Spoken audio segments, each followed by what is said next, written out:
Welcome back to the 5th installment of my Castlevania series retrospective covering every game and port, where today we're dipping into the strangest and most experimental era of the franchise. We've got weird and rare arcade games, the 1v1 fighting game with motion controls, a delisted and surprisingly deep puzzle game, an online multiplayer loot 'em up, and the attempts to reboot everything with Lords of Shadow, and finishing up with the under-discussed mobile Gachavania. It was clearly a weird 15 years for Konami's handling of the series, but I was honestly surprised by some of these after deeper examination. I have to admit, I'm literally drinking the Castlevania Kool-Aid at this point, and I'm happy to say I've successfully finished every game in the series, so let's wrap this project up and try to seal away Dracula for good.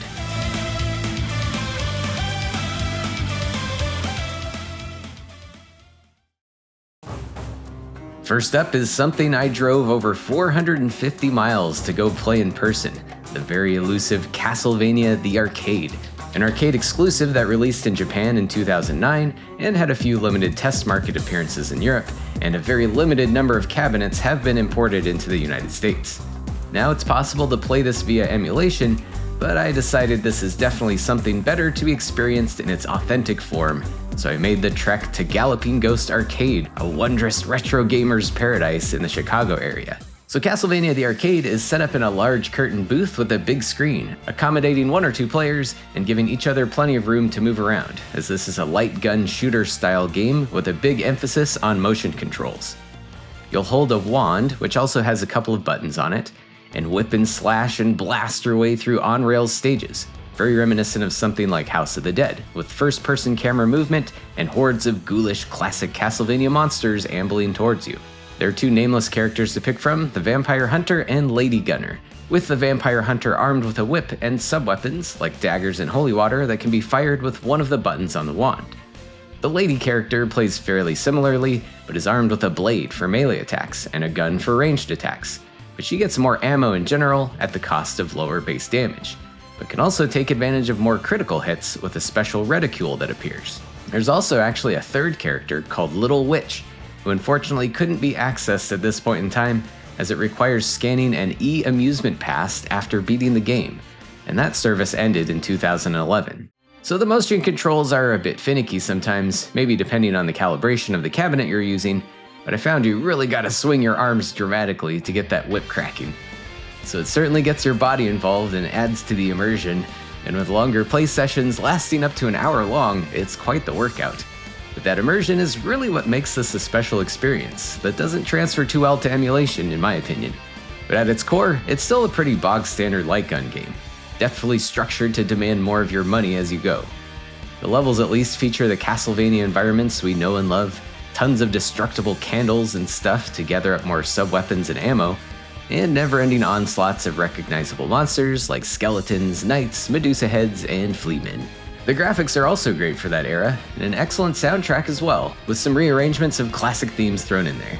Each stage also has a great and lengthy boss fight, although these sections feel a bit rigged to attack your wallet. It's a good thing I was on free play mode. The bosses take very light damage from your standard attacks, so the main trick to them is to figure out the time window to hit them with a counterattack that can do much more substantial damage. Otherwise, there are a couple of other mechanics separating this from something like House of the Dead, such as needing to wait for enemies to get within melee striking range, and even some mild RPG elements, as at the end of each level you can pick an upgrade to your character, like more health, more attack power, stronger sub-weapons, or maybe just skip the upgrade to get more score. Now it's too bad this didn't get more widespread production, as it was a pretty cool experience and a great time for a Castlevania fan especially. I'm also quite surprised it didn't get a port to the Nintendo Wii. It seems like a perfect fit to utilize the system's motion control gimmick, and instead that console would get something way more out of left field. But before getting into that, there was one other Castlevania arcade experience that I couldn't pass up while I was in the Chicago area. Now this is Castlevania Marble of Souls, a marble pusher redemption game first released in 2023, and it's seen here at a Round 1 arcade. And it's actually a reskinned conversion of Konami's Marble Carnival, which first released in 2018, with similar gameplay, but now it's got Castlevania stuff slapped onto it. Basically, you swipe away your money into the machine, and you get a supply of marbles, which you can shoot onto the push table area, and hope that when it drops down, it pushes these various plastic cards into the drop area. The cards have various characters on them, like Richter, Maria, Alucard, and so on, along with a few generic-looking item cards, and with some cards being rather rare to find. And there are actually what you could call endings to this game that play on a small video screen within the machine, if you can collect the required combination of cards. Sadly, this requires inserting them into the machine and not getting those cards back. But hey, at least you get a bunch of tickets too, so go get yourself a nice piece of candy or one of those sweet rubber finger monster puppets or something. Now, there's not a whole lot of gameplay to speak of, but you can try to aim for these little holes and hope the marble triggers a spinning wheel, which can give you some bonus marbles. We were pretty lucky here to get the ultimate 500 bonus marble drop. So I'm kind of a softie for coin pusher type games like this. It reminds me of going to old local fairs as a kid, so I still had a lot of fun with this game. Was getting an ending worth $36 though? Probably not, but it's knocked another weird Castlevania game off my list. And I guess this will be the closest thing to Castlevania Pachinko that I can experience. Sadly, that's a subset of Castlevania casino games that I don't have access to. But believe it or not, there are actually 8 different ones that have been released over the years, even going as far back to 1995 with YY Jockey that includes a Kid Dracula appearance. There's several other gambling machines that have been released in Japan, some in the US, and some in Australia as well. And there's at least some footage of these floating around on YouTube if you're really curious. But speaking of marbles, did Konami lose theirs when they decided their first next-gen home console Castlevania game to follow Order of Ecclesia should be a fighting game on the Wii?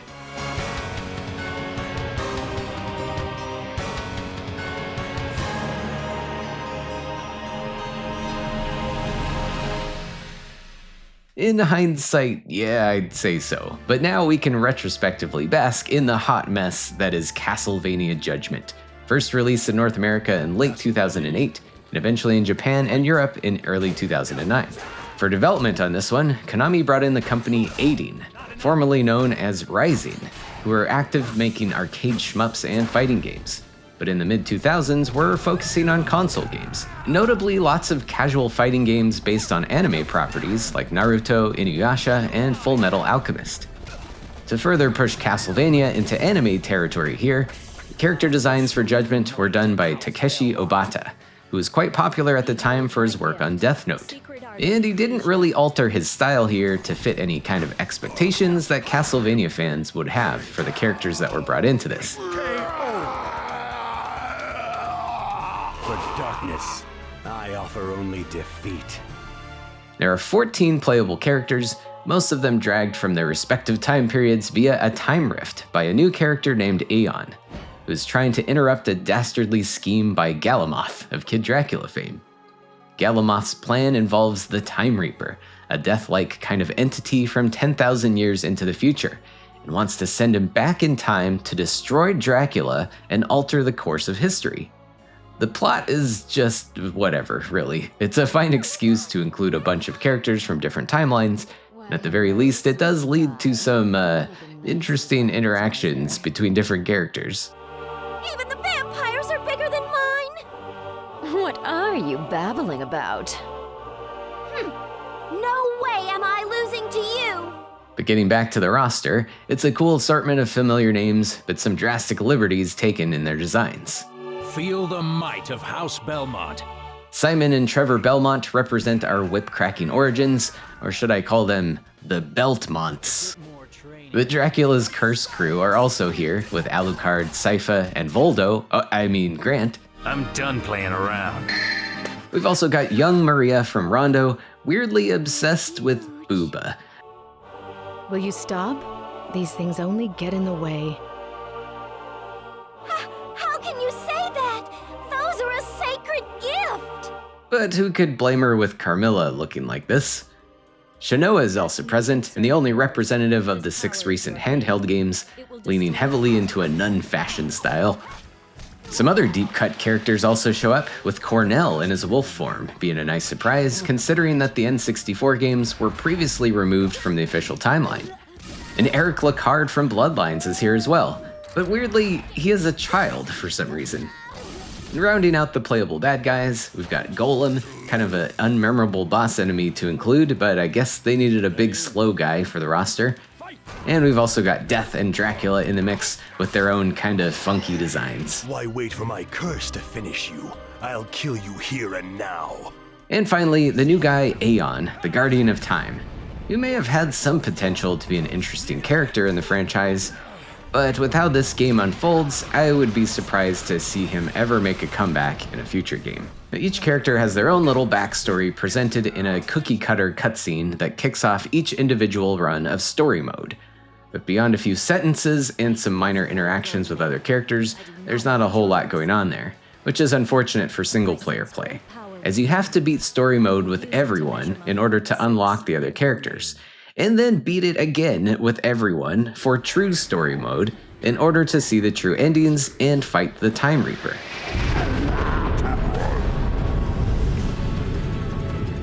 Not quite. So now, what is the actual gameplay like? As mentioned, this is a 3D 1v1 fighting game, probably most easily comparable to Namco's Soul Calibur series at first glance, but does have a few elements to set it apart. One big one that leans into the uniqueness of the Wii hardware is the motion controls. Now you can opt out of this and use a classic controller or even a GameCube controller instead, but if you're enough of a Castlevania sicko to try this game out in the first place, you gotta experience the waggle. With a nunchuck and a Wiimote, you'll use the analog stick to move around freely in the arena, and then swipe around the Wiimote to execute attack combos, and hold different buttons down during your swings to perform different ones. You can also dodge by moving the nunchuck, or block with a button, and there are also timed quick recoveries, and attack canceling, if you can manage to have any precision at all in all of this arm flailing. And honestly, I kinda messed up my shoulder for about a week after getting through the exhausting true story grind for every character, so be careful. My power is not meant to be used against the likes of you. You've also got some unblockable attacks, aerial attacks, and a cinematic devastating attack that can be done once a certain meter gets filled up. These are really easy to do and only take a single button press, and they do massive damage. And some of the sequences are pretty entertaining to watch, but they can get a little old upon repeated viewing, since they can be pretty lengthy. KO!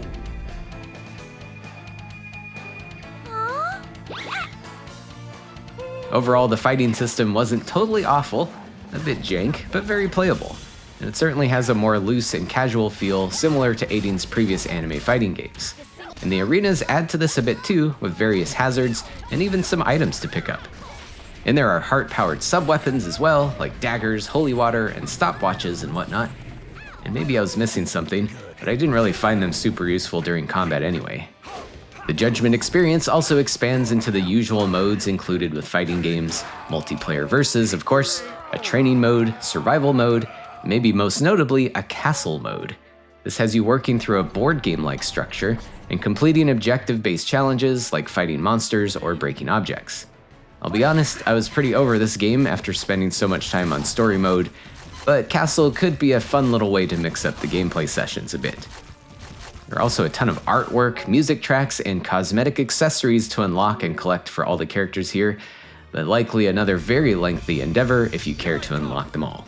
Speaking of music, that may be one of the more positive aspects of this game, as it does have some great tunes, mostly reworks of the classics, so maybe at least check out the soundtrack if you don't care to give this game a shot. In the end, I'm not sad that I played this or anything. It's probably still fun if you've got someone to versus with, but it's truly an outlier in the franchise for its aesthetics and gameplay genre being so out of left field. KO! I can't believe it. I hope you make Sypha happy. And truly mean that. Finally.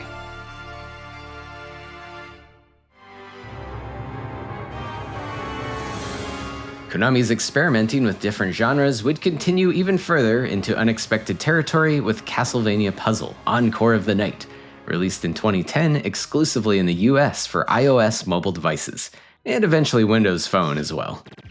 This has been delisted and unavailable for purchase since 2016. And to play this, I actually ended up buying a first-generation iPad running an old version of the operating system in the hopes of getting it working. After diving down rabbit holes of Reddit threads and conducting the dark rituals required in order to get this going, I did get it to work. Despite my low expectations here, I actually had a great time with this one. Now, this came out back in the days when mobile games weren't usually free to play and loaded with microtransactions. So this was first released at a $5 price point, but apparently quickly dropped as low as $1 after a few months of poor sales. But at least you got the full game, no ads, no limits on playtime, and no pestering to buy weird currencies or costumes.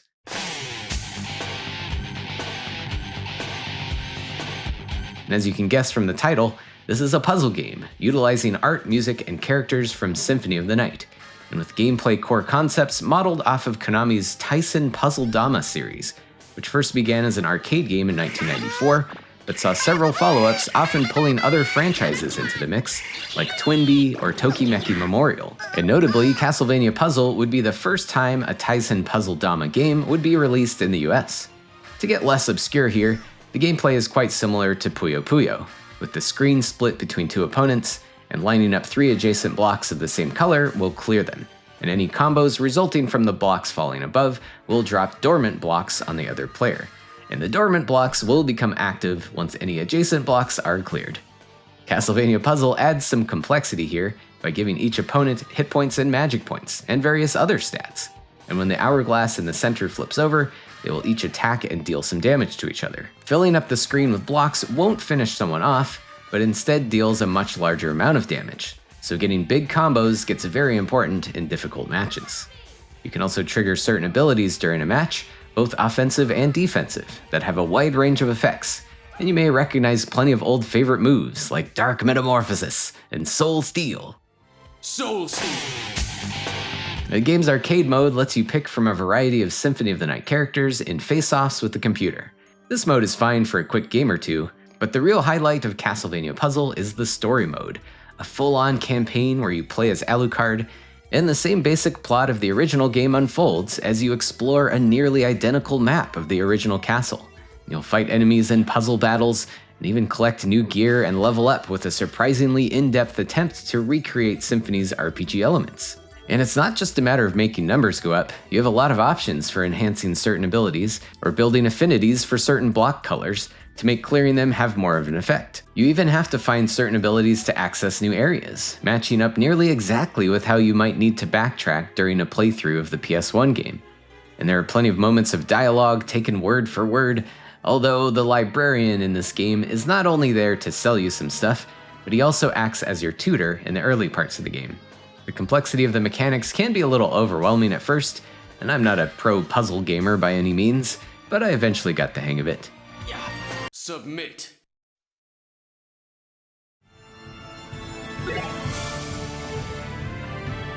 You may run into certain areas or boss fights that feel excessively difficult, but that's usually a sign that you need to head elsewhere to improve your equipment or level up a bit before taking them on again. The game is surprisingly long as well. It took me about 16 hours to finish story mode, so I have to admit that much puzzin' wore a little thin at times. That's even without an inverted castle, and instead that has been replaced with a long hallway full of some challenging matches. In the end though, I was really impressed with how much effort was put into this, as I really just expected some cash grab casual experience with the Castlevania branding slapped onto it. But instead it's a surprisingly honorable tribute to Symphony of the Night blended with a very solid and fun puzzle game. It's a bummer this one isn't readily available these days, but if you've got an old Apple device lying around anyway, you might have fun with this one.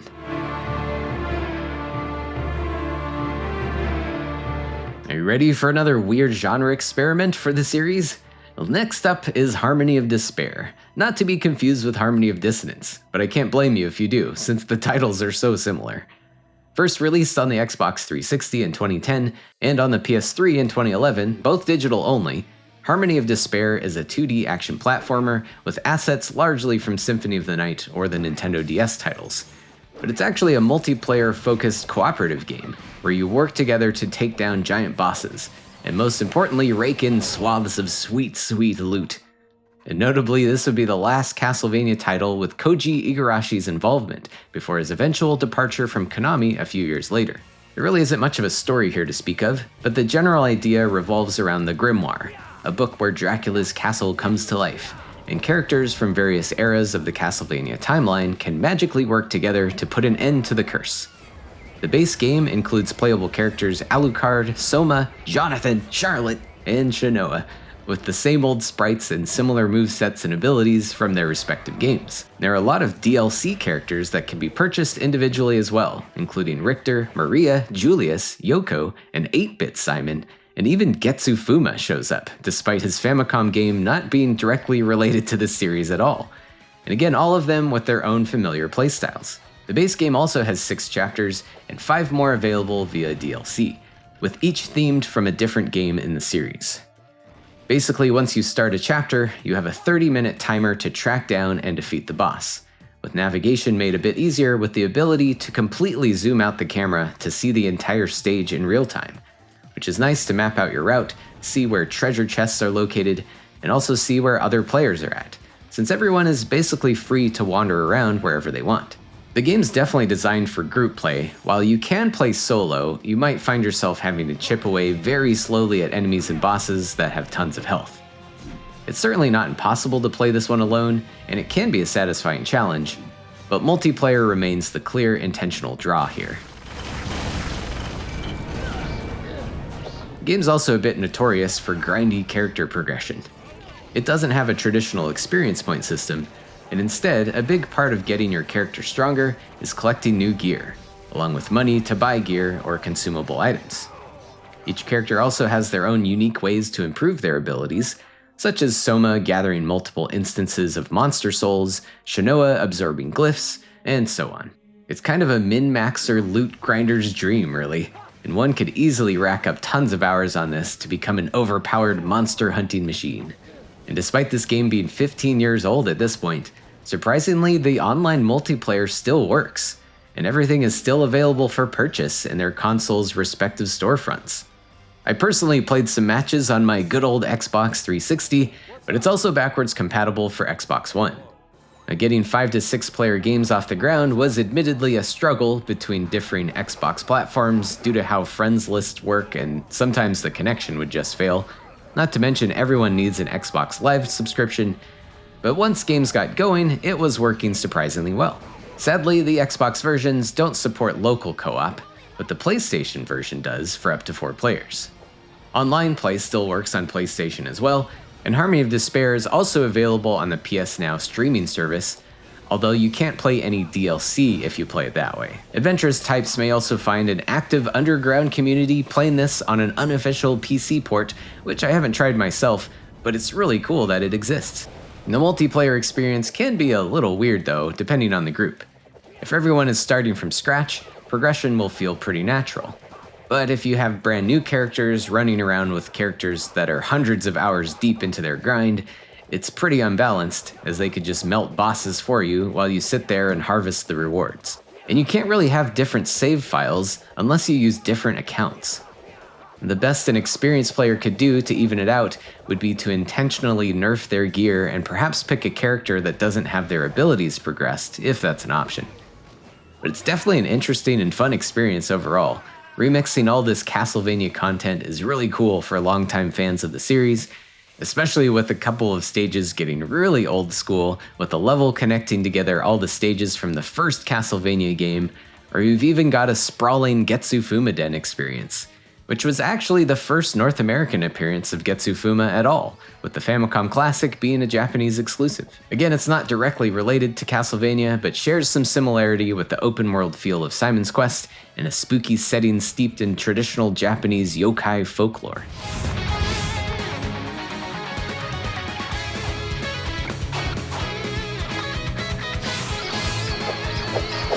So overall, I found this one to be really fun, and I'm still just amazed that it hasn't been delisted or had its servers shut down.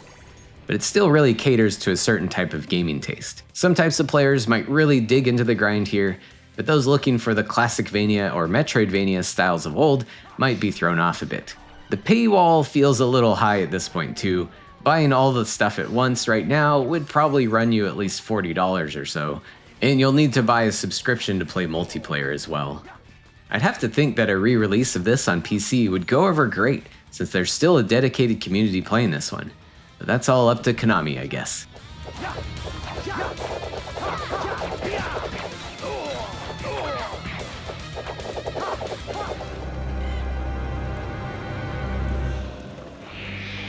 These are dark times. Times without hope. 2010 would also see the release of another fresh take on reviving Castlevania with the release of Lords of Shadow, just 2 months after the first release of Harmony of Despair. Konami's continued disappointment in game sales for the franchise would have them tap the shoulder of a new dev team for a complete reboot of the series, the Spanish studio Mercury Steam, who up to that point had made the Deep Cuts Scrapland and Clive Barker's Jericho, but later would end up being much more well known for their work on Samus Returns and Metroid Dread. The game was released on Xbox 360 and PS3 at first, and eventually ported to PC in 2013 with a nice boost to 60 frames per second, and that's the footage you're seeing here.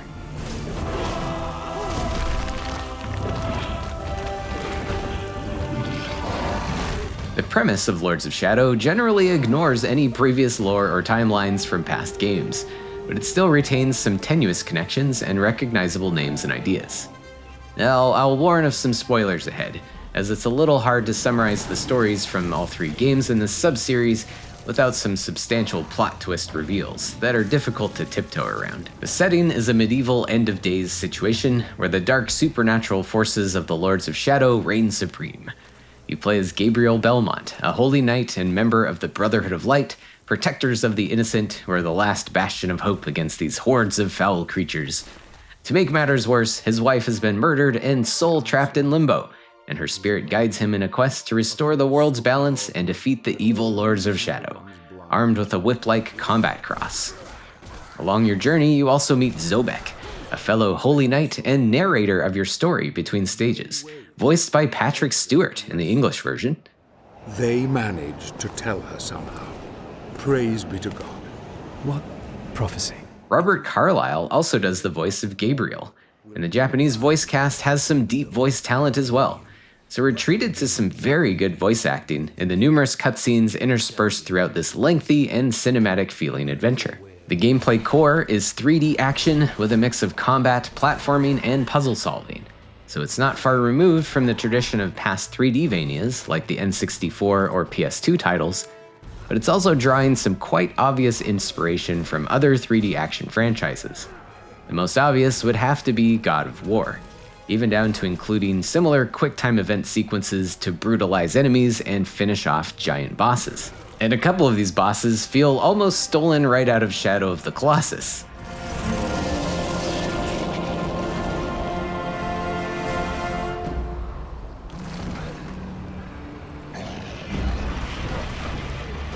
Despite being a bit derivative, the combo-fueled fighting feels pretty smooth. There's some other mechanics to get this out of being a flat-out copy.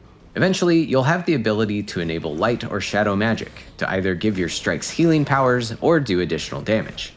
You're rewarded in performing a variety of attacks without taking damage by filling up your focus meter, which then triggers all hits to drop orbs that keep your magic meters full. So there's an engaging motivation to not mindlessly button mash through the hordes. And while Lords of Shadow does not have a traditional RPG leveling system, you do at least earn skill points that can unlock a very wide array of attack techniques of your choosing. Platforming takes a different approach than usual for the series here, perhaps taking notes from Prince of Persia or Uncharted, with quite a lot of ledge grabbing onto specific, clearly marked spots and hopping from point to point, sometimes using your combat cross like a grappling hook. The game's levels are not connected in a big open world, so the environments are fairly linear, but there is a bit of mild exploration encouraged, with some hidden detours leading to incremental upgrades. And stages can be repeated if you want to go find anything you may have missed, or access previously walled off areas with newly acquired abilities. And the third gameplay type juggled in here are the occasional puzzles, with a wide variety of brain-bending situations to contend with. Some super simple, and some that might screech the game to a halt if you get stumped. These moments were really hit or miss for me. You can at least opt out of them if you don't care about the bonus skill points received from completing the puzzle. The game's quite long compared to previous entries, so in some ways it's nice to have this triad of gameplay styles, but sometimes in my experience the campaign starts to drag and lack fresh ideas as you push further into the game. I also felt like it took quite a while to start feeling any traditional Castlevania vibes. The aesthetics and environments are well crafted, but the first few chapters of the game are mostly outdoors, and sometimes very sunny and bright. On top of this, the uncontrollable camera can be rather distracting, either from it shaking around like crazy, or not giving you an ideal perspective on what you're trying to do in that moment. While I was playing, I had to keep reminding myself this was their attempt at a reboot, but deep down, my heart just wanted classic Castlevania, I guess, so it was hard to avoid mixed feelings on all of this. Now, the game certainly wasn't bad by any means, but fighting against expectations was pretty tough, and I basically felt like I was experiencing a different franchise.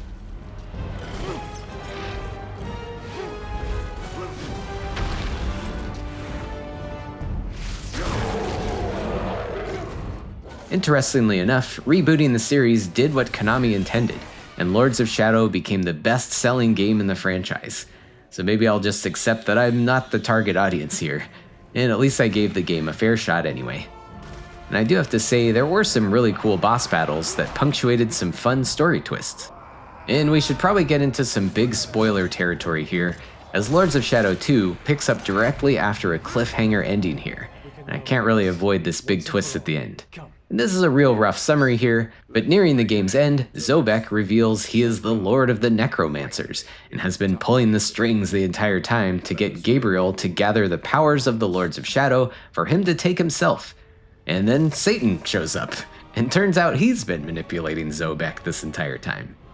Satan ends up being a pretty lame boss fight, sadly, and when the game rolls credits, at that point you might be wondering where the hell Dracula is. But if you wait through those, you'll see Zobek still alive in modern times, and he finds a vampiric Gabriel hiding out in a church, with the big reveal, he is Dracula. Yes, it turns out Dracula is a Belmont, and that is where Lords of Shadow 2 will start off. Like it or not, it's a pretty bold direction to take the series' storyline into.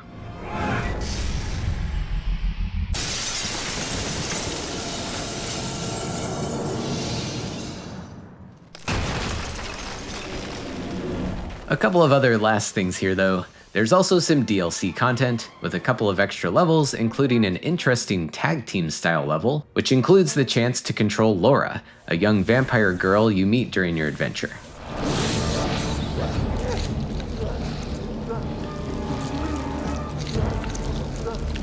And another chapter facing off with the Forgotten One, a giant boss that is actually difficult, and makes for a more satisfying game clear than that disappointing Satan fight.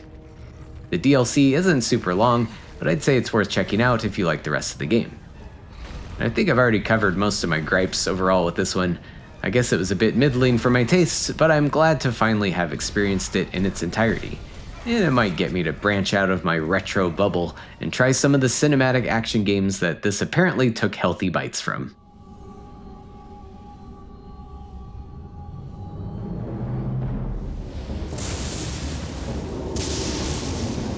And before we get into Lords of Shadow 2, there was an interesting sidestep with the next game, Mirror of Fate, first released on the Nintendo 3DS in 2013, and eventually getting an HD port to PC, PS3, and Xbox 360. With Lords of Shadow actually hitting the highest sales figures recorded for the franchise and getting good critical reception on its release, Konami hired Mercury Steam again to continue the rebooted series, with Mirror of Fate acting as a kind of spin-off or bridge between the two main games, but this time bringing some very familiar faces into this newly created canon, and perhaps attempting to extend interest to longtime series fans by bringing back the 2D style gameplay while still maintaining similar combat mechanics to the first Lords of Shadow. The game opens up with a short prologue and tutorial with you controlling Gabriel, but it's soon revealed that his wife Marie secretly gave birth to a son while he's away, none other than Trevor Belmont. Flash forward to the first act of the game, and now we're playing as Simon, searching for his father Trevor's combat cross, with the guidance of a lost soul pointing him in the direction of Dracula's castle. From there, the game is split into 3 main acts, with the second one bringing Alucard into the story, who in parallel has also been traversing the castle to face Dracula, and the third act goes back to Trevor to tie everything together.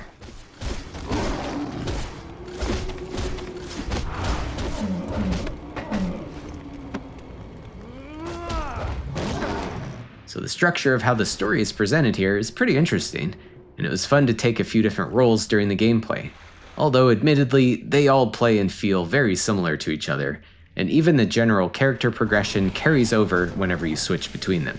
As mentioned earlier, the core foundation here is bringing back the search action style 2D platforming of past titles, with a 2.5D presentation.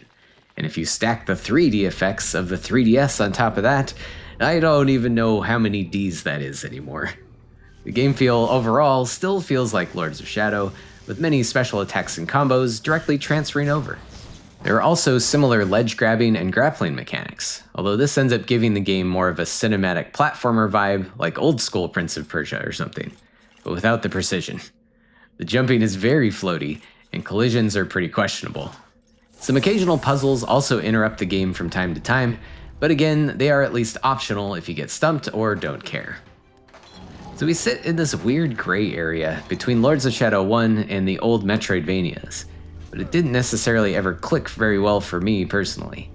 Exploration didn't feel very engaging to me, with a somewhat linear feel to the castle and not a lot of interesting movement abilities to unlock for progressing to new areas. Each character does at least have their own pair of unique sub-weapons and different magic toggles with various effects.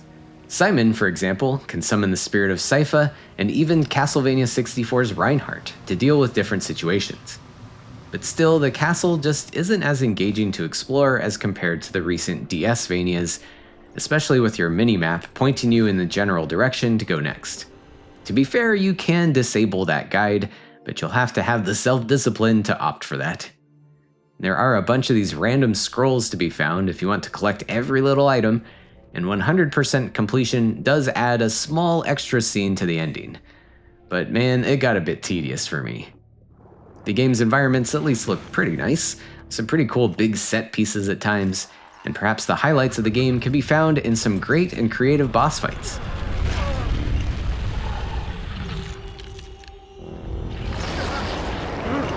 So this game certainly has its moments, and at least it's not overly long compared to the other 2 Lords of Shadow games.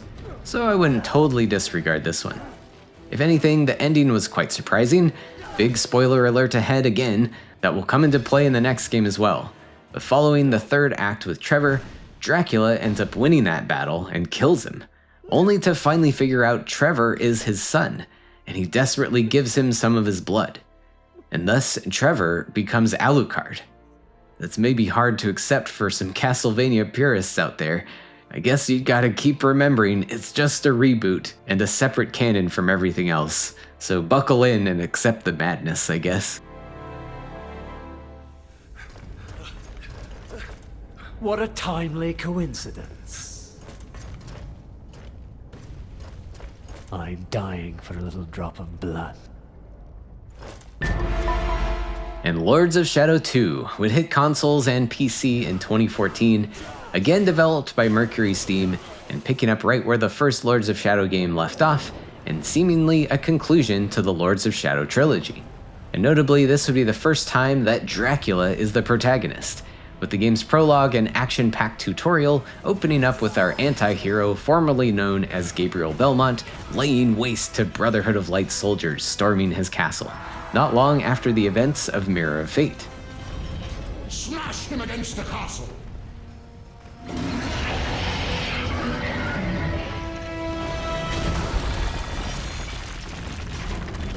Flash forward 100 years later into seemingly modern and mildly futuristic times, and Zobek finds a tired-ass Dracula asking him for help to fight against a resurgence of Satan, in exchange for ending his immortal suffering with the vampire killer whip. So your journey begins searching for Satan's acolytes and regaining your former powers in the process so you can defeat Satan once again. Gameplay is mostly similar to the first Lords of Shadow, but with an overhauled game engine and some other changes. Combat feels about the same, but fortunately the camera can be controlled now.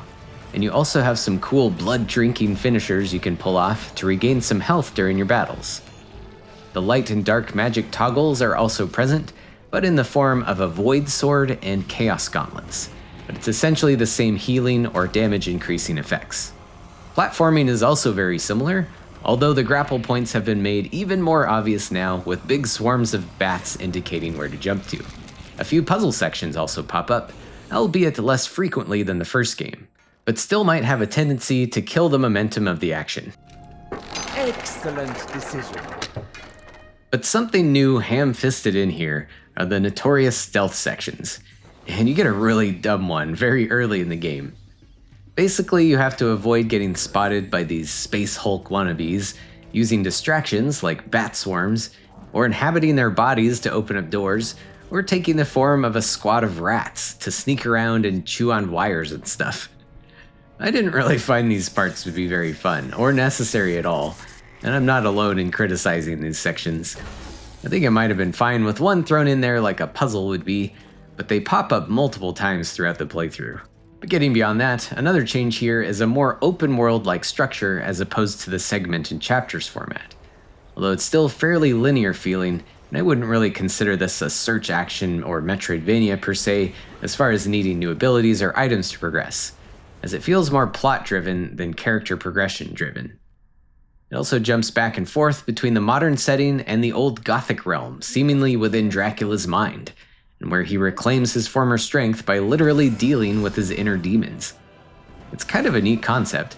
It certainly makes the plot a bit confusing, and the world ends up feeling rather fragmented and disconnected in the process.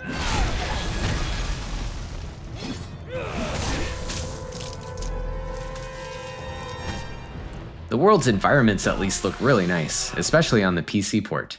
And other than indoor warehouses and stuff like that, the Castlevania vibes are more present here.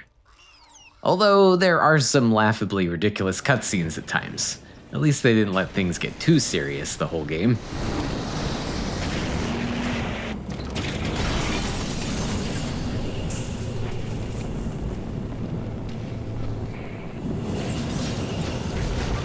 And some spoilers ahead, Alucard also plays a pretty big role near the end in a couple of substantial plot twists where he had been secretly helping Dracula by taking the role of Zobek's mysterious bodyguard. He proposes to fake Dracula's death by stabbing him with a crucifix, bringing Satan out of hiding only to be defeated by both Alucard and Dracula. Also, Zobek is apparently death. And also, Satan takes over Alucard's body and he ends up being the final boss. I like this body. Alright, fine. At this point, it's so off the rails, I was ready to be done. But at least this battle on the giant zombie whale was pretty cool. And you end up fighting Alucard on a plummeting chunk of flesh falling through the air. I'll sink you in a darkness that you'll never get out of.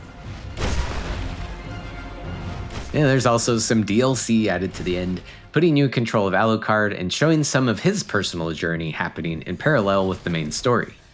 His chapters lean more into puzzle platforming than the main game did, and at least he can use his mist and wolf forms to get around a bit.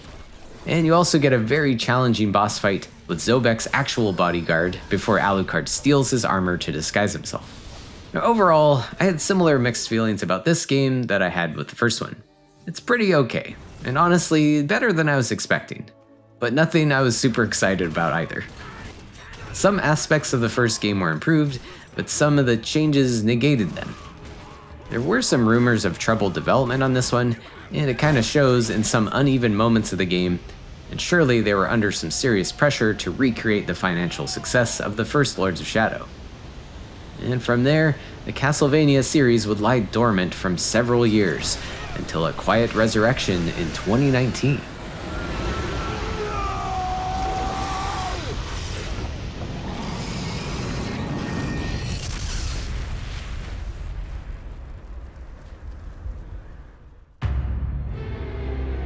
As the annals of history reveal, a sinister force is reborn once every 100 years. Born from those who seek to fuel the evil that resides within us. Oh boy, and we've got a real doozy here with Grimoire of Souls, a game I have some very conflicting feelings for, but it's a fascinating piece of the Castlevania series that is often unknown, disregarded, or perhaps ignored on principle. It first released on iOS and Android platforms in September of 2019, exclusively in Canada of all places, with little fanfare, despite it being a return to 2D Castlevania action platforming gameplay, and with a great cast of well-loved characters from the series, and basically ignoring everything from Lords of Shadow. And it has a deep character leveling and gear upgrade system, building upon some of the ideas put forth in Harmony of Despair. But unsurprisingly for Konami in this era, it also introduced microtransactions, multiple currencies to manage, daily login rewards to keep you hooked, and the dreaded gacha mechanics to randomly get new pieces of equipment that incrementally improve your character by a tiny amount. This specific release of the game is one which I unfortunately never got a chance to play myself, as it ended up discontinued just 1 year later in 2020, a seemingly lost and forgotten mobile game casualty until it would be resurrected once again in September of 2021, this time exclusively for the Apple Arcade subscription service, and reworked slightly with some graphical improvements and the removal of all of the microtransactions and multiplayer functionality. It's a bit unfortunate for it to be currently gated off to Apple device owners and a monthly subscription service in its current state, but at least that's better than it being lost media. And there's a pretty wild game underneath, now that some of the rather predatory wallet-busting mechanics have been removed from the experience.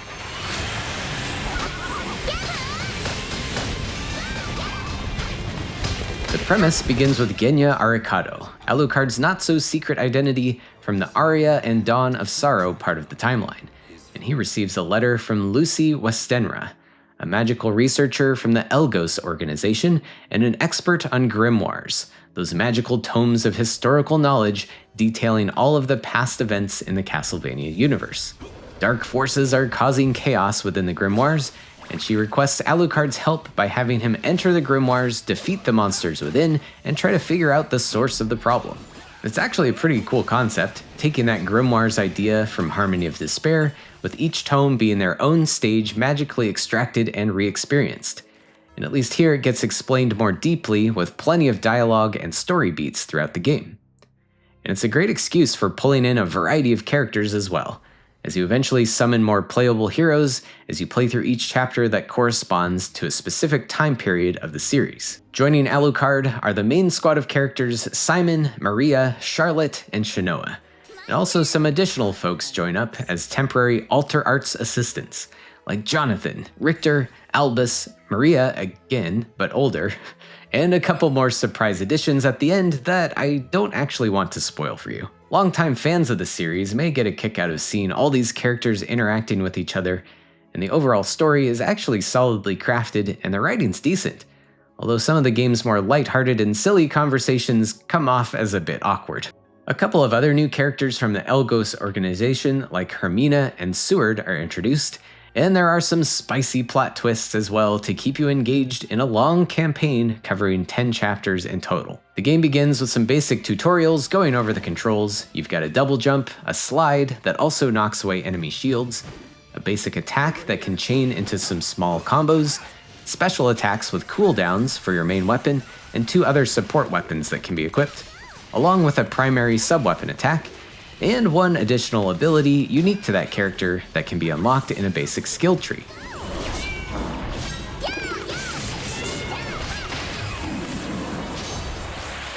The control feels pretty in line with past Castlevania games, and each character also has slightly different speed in their various maneuvers and movement, with Simon, for example, feeling a bit heavy and slow, while Maria feels quite agile and floaty.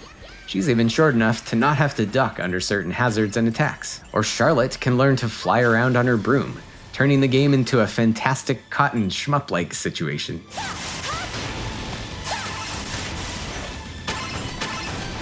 Getting back to those extra alter arts characters, they don't have their own gear, but they can be swapped to briefly once you fill up your meter, and they each have their own special abilities and often come in clutch in dangerous situations. Now the controls feel pretty good, although I did have occasional input lag, eaten inputs, or just some animation delays.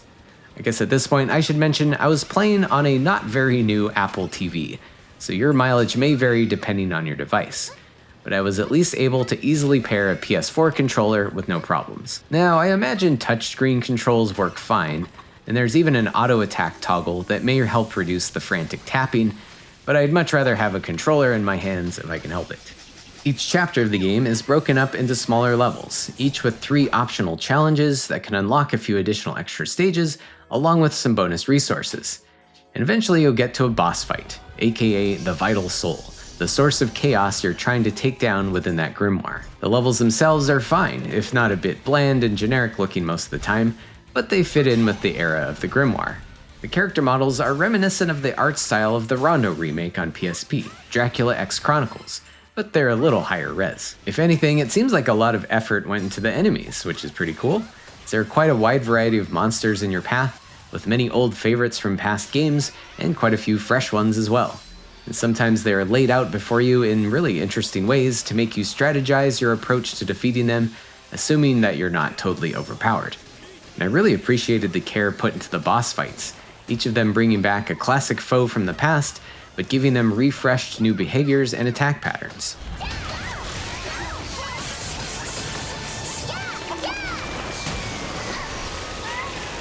But enough about the actual gameplay, let's get into what you're really dying to know about: the grind, the gacha, the hot menuing action.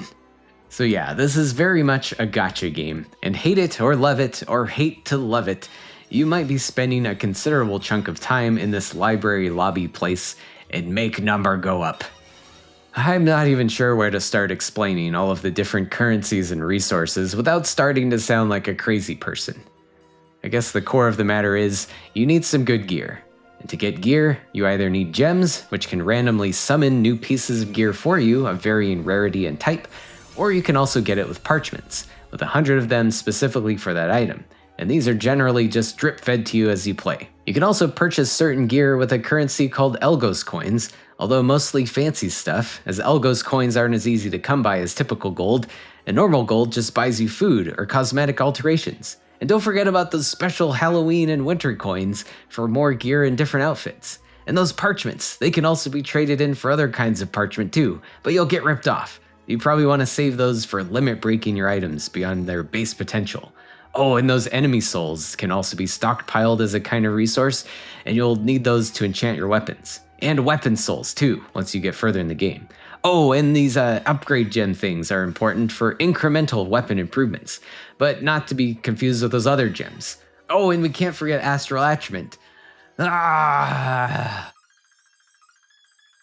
Okay, I may be hamming it up a bit here, but it's really a lot to take in at first. And going in blind, it's not easy to formulate any sort of plan for your build right away. In the end, it wasn't too bad to figure it out over my 70-hour playthrough, but I wouldn't blame you for looking up a guide or something if you want to save some time. The game does have a help menu for explaining mechanics and currencies, but it lacks anything in depth about the inner workings of the statistics, something I still don't even have a clear grasp on, without doing some external research at least. There's also some more traditional experience point leveling that you get from clearing stages, and there are also these trials that are like small mini challenges to get a quick chunk of experience points, along with extra gold and weapon upgrade items. Once you S-rank a trial, you can also do a skip 3 times per day to just get the reward automatically, or use up yet another currency called the Trial Quill to do extra skips. Speaking of skips, you can also do what's called a simple search, which sort of simulates a level you've already beaten and gives you the parchments and enemy souls you would have gotten. This has a limit of 30 uses per day, or an extra 30 if you spend some gems, which sounds like a ton, but really you can just do them in big chunks to stockpile any certain things you need. Oh, and don't forget to dispatch your squad to get stuff too, every 3 to 6 hours. And make sure to log in daily to get a little bonus from Lucy. Make sure to take advantage of the daily and weekly missions to get extra rewards. Oh god. Yeah, really all this stuff didn't bother me that much in the moment of playing this, but I will admit I don't have much experience with gacha games. And I also don't mind a little RPG min-maxing and grinding sometimes. But in hindsight, I wouldn't really say this game respects your time in the same breath. But you know, is this really much worse than getting every weapon drop in Symphony of the Night, or every card in Circle of the Moon, every soul in Aria of Sorrow? It's hard to say. But again, I'm just glad the microtransactions were removed here. The instant gratification to buy what you need would be too strong. And if I started over with the leveling knowledge I have now, I don't think it would take me 70 hours to clear this again, but I think I'm good on playing this anytime soon though. Even though, after finally getting through all 10 chapters, the game dropped a new game plus and a hard mode on me, which is mildly tempting, but I can't say I'm highly motivated to dig into that. Especially after, beating 55 other Castlevania games leading up to this one. I can't deny it was certainly an epic ending to this challenge, for it taking way longer than any of the other titles. But it was kind of a weird swan song at the same time. Overall, I did like this game though, and I wouldn't really dissuade anyone from trying it, as long as you're okay with that grind. It's kind of worth it for some of the fun weapons you can find. Penta the Penguin, you legend!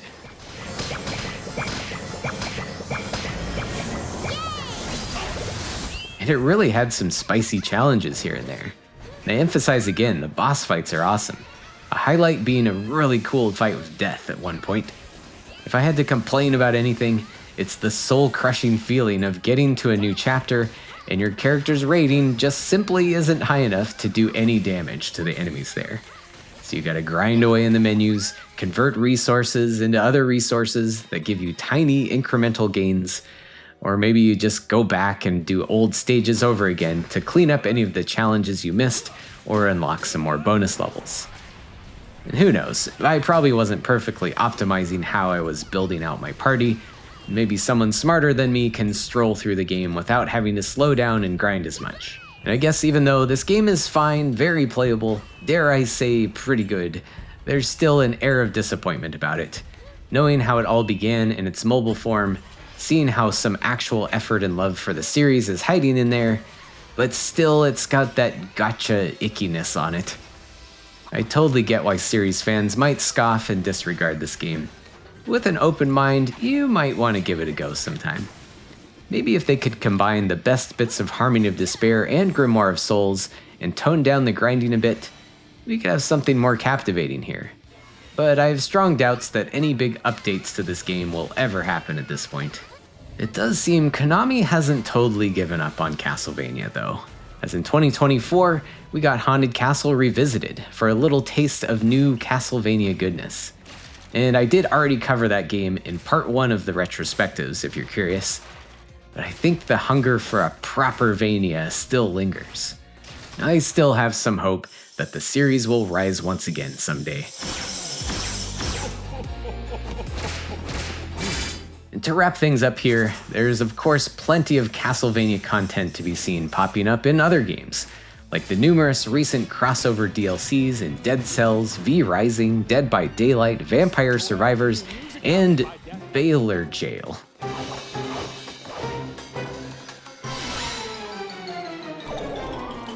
And over the years, there were tons of little character sightings and cameos as well, from Smash Brothers to kart racing to Evolution skateboarding. Yes, Castlevania skateboarding is real, and it's amazing as it sounds. And luckily, diehard fans have been filling the gap as well, with so many fan games, ROM hacks, randomizers, or heavily inspired Vania-likes. And we can't forget the most Vania-like titles of them all from Igarashi himself, the Bloodstained series. Well, maybe I'll dig into more of that extra stuff in another video someday, but for now, I must rest. This Castlevania challenge has truly been an amazing experience, playing through all 56 of these games, and it's time to lie down in a crypt somewhere until some crazy cult decides to resurrect me or something. Now, if you haven't had enough Konami deep dive retrospectives in the meantime, check out my thoughts on the Contra series too. Thanks so much for watching, and we'll catch you next time.